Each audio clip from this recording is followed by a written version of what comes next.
Rye whiskey introduction, take 15. Howdy! Welcome to the Whiskey Butler. I am your host, Wesley Butler, here to serve you a little whiskey wisdom. Today we're going to continue with the series of what is American whiskey, okay? So, just to recap, these are my categories of American whiskey. You got bourbon, you got Tennessee whiskey, you got corn whiskey, you have just whiskey, you have blended whiskey, you have spirit whiskey, and you have light whiskey, right? So, if you'll notice, though, what I didn't say was rye whiskey. But we're going to talk about rye whiskey today. But rye whiskey doesn't get its own category. What you talking about, Willis? What I'm saying is rye whiskey just fits into the just whiskey category, okay? And that's because to make rye whiskey, it's just as if you were making wheat whiskey or oat whiskey or quinoa whiskey, right? It needs to be 51% of the grain in the mash bill, right? So it has to be the predominant grain. It's gotta be distilled no higher than 160 proof. It's got to be bottled at no lower than 80 proof. It's got to age in charred oak barrel or charred oak containers, and there's no minimum aging requirement. So rye whiskey is made just like every other whiskey in the just whiskey category. Well, that is blasphemous. Did you know that rye whiskey makes the best cocktails? Rye whiskey is the true American spirit. It was around before bourbon. Yes, I get all that, okay? All I'm saying is it just fits into the same category. I mean, I'm doing a rye whiskey episode, okay? Right? But if I wanted to do a real rye whiskey episode, I wanted to do it right, I'd have to talk about George Washington. I'd have to talk about the Whiskey Rebellion, okay? I'd have to talk about Monongahela style rye. I'd have to talk about Maryland style rye. I'd have to talk about how Prohibition nearly killed rye, okay? But I don't have time for all that, okay? Today we're just going to talk about how rye whiskey tastes a little different than bourbon, how it tastes a little different than Tennessee whiskey, and how it tastes a little different than corn whiskey. So I hope everyone is on board with that. All right, I'm going to give you your chance to speak. Thank you, okay? So let's get back to rye whiskey. We got a couple rye whiskeys here, but when you think about rye whiskey, what's the first thing you think about? You think about the taste and how it's hot and spicy and bold and all that other stuff that they say about rye whiskey. And you know what? Most of the time, you'd be right, okay? If you're an entry level or you're a beginning whiskey drinker or whatever, and you go straight to 100% rye and you get your hands on the wrong one, whoo, let me tell you, that is what they will say, put some hair on your chest, okay? I mean, look, I experienced the same thing when I started drinking whiskey. I got my hands on the wrong one, wasn't ready for it, palate wasn't ready for it, and I was like, whoop, goodness, can I mix this with something, all right?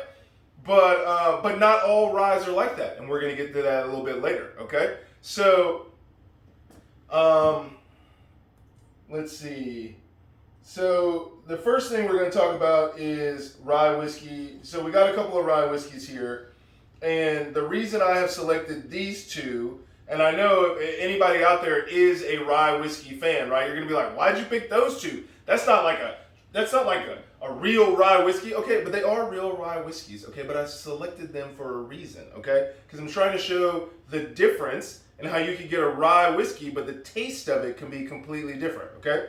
So we're going to go with this first one here, and this is Bulleit. This is Bulleit Rye, Frontier whiskey, straight American whiskey. So we know it's aged at least 2 years, right? Now the mash bill on this is 95.5, so it's 95% rye, 5% malted barley. It's actually distilled in Indiana and not Kentucky, but we'll also get to that in a later episode as well. But Bulleit Bulleit Rye is known for its spiciness, right? I mean, I'm not going to say if this was the one that I picked up the first time and I didn't know what I was getting into, but let's just imagine that it is, okay? So, We're gonna talk about Bulleit here. This is 90 proof, right? So not entry level by any stretch of the means, and it's not a cask proof. It's not a bottled in bond, which is 100, But man, this Bulleit rye. Now, actually, what I will say is, so I haven't actually had Bulleit rye since I maybe mistakenly tried it when I first started drinking whiskey. My palate's a little bit more reformed now. So let's actually see how I like it now versus when I first had it. Okay? You want to try it with me? Pour a glass.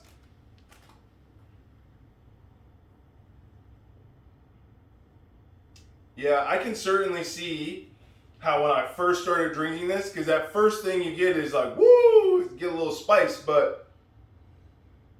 and the nose on it definitely hits you where it counts.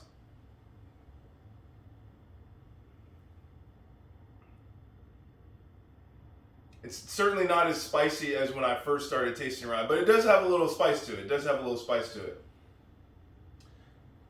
You get a little oak in there. I think there's some fruit flavors in the backgrounds. You get sort of lingering on your tongue as you taste it or whatever. So look, Bulleit is certainly a quality rye whiskey. Okay, whether you're making cocktails, whether you just want to drink it straight, Bulleit is certainly a quality rye whiskey. But it's certainly going to give you more of those traditional rye spicy notes because of the mash bill 95.5. I mean, you could drink 100% rye mash bill. It's going to give you the same thing. There's no age statement on this, so we don't actually know if maybe it aged for. I mean, we know it aged at least 2 years, but maybe it aged a little bit longer to smooth it out. But tell a little story. Got a little story for you, Ags. Whoop. A little story about Bulleit in that Augustus Bulleit, who historically Augustus Bulleit was a barkeep back in Louisville, and he's the one that actually came up with the recipe for this. After trying lots and lots and lots of different ones, finally settled on one that he liked because he was looking for that spicy taste to sort of set him apart from everyone else. But Augustus Bulleit disappeared on one trip down to New Orleans, taking his stuff down from Louisville to New Orleans, which was big back then. You just take it down the river. But Augustus Bulleit disappeared, and the Bulleit whiskey almost disappeared with him. But a relative, many years later, found the family recipe, and that's how we have Bulleit here today. So, if you're looking for a rye whiskey to have in your bar to make cocktails with, as a matter of fact, I actually use Bulleit whiskey when I make my homegrown bourbon margaritas here at home. So Bulleit whiskey certainly a good one. Okay, we're gonna move on to Woodford rye here. Now, the biggest difference between these two, this is a 95.5 mash bill. This has a mash bill of only 53% rye, okay? So 53% rye, I mean just over the line of qualifying as a rye, which means it has, let me see if I got the rest of the mash bill in here. Oh yeah, 33% corn, 14% malted barley, right? So the more corn, no corn, 33% corn. The more corn you put in the liquid, the sweeter it's gonna get, okay? So you can just tell from the mash bill that, yeah, they're both technically rye whiskeys, but there's going to be a completely different flavor profile when you start drinking the Woodford. Now, it also says it's Kentucky straight rye whiskey, so we know it's been aged at least 2 years in the state of Kentucky. Let's pour a little bit there. Appreciate you. Now, you'll notice that both of these have green labels. And there are a couple other prominent brands that have rye whiskey that have green labels on it. So in honor of that, I got some green on today.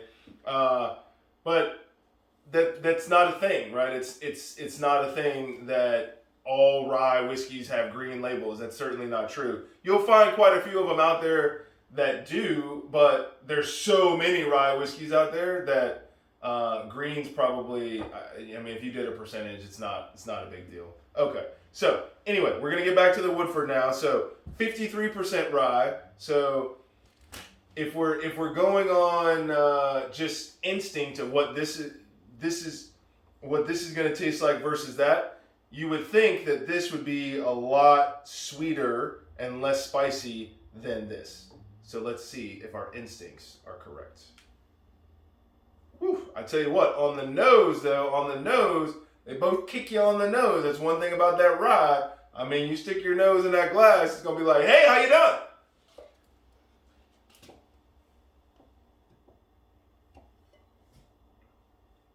Yeah. This basically, the spice that you felt on the initial sip of this, none of that.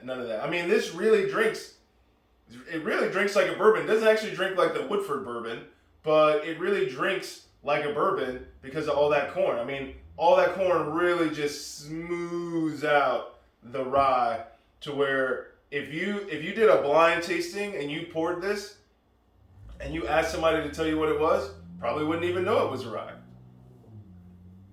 I mean, I wouldn't know it was a rye.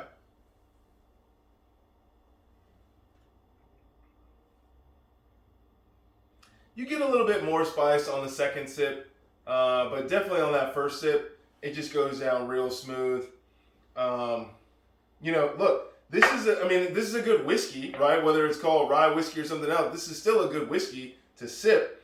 But if you're talking about the differences in taste, right, this is certainly tastes more like a rye whiskey than this tastes, and that's basically based on the mash bill. So, rye whiskey falls into the just whiskey category, but rye certainly is a type of whiskey that you should become more familiar with. We'll talk about it more here on the Whiskey Butler, but for now, we got our 95.5 Bulleit, we got our 53% rye, and our Woodford. Both of them fit into the category. Both of them are good for sipping. Both actually readily affordable too. You'll find them both kind of in that $35-ish range, maybe less at your local liquor store. So certainly pick it up. I mean, if I had to vote for one, I would certainly pick this one for mixing cocktails because of that traditional spiciness that you're going to get out of it. So, everyone might have their own favorite ryes that they use in cocktails. But of these two, I'm going to pick this one for mixing cocktails. And I'm going to pick this one for sipping. So that is the show that we have for you today. I appreciate you watching. Please like, share, and subscribe to the Whiskey Butler on YouTube. And thanks for watching.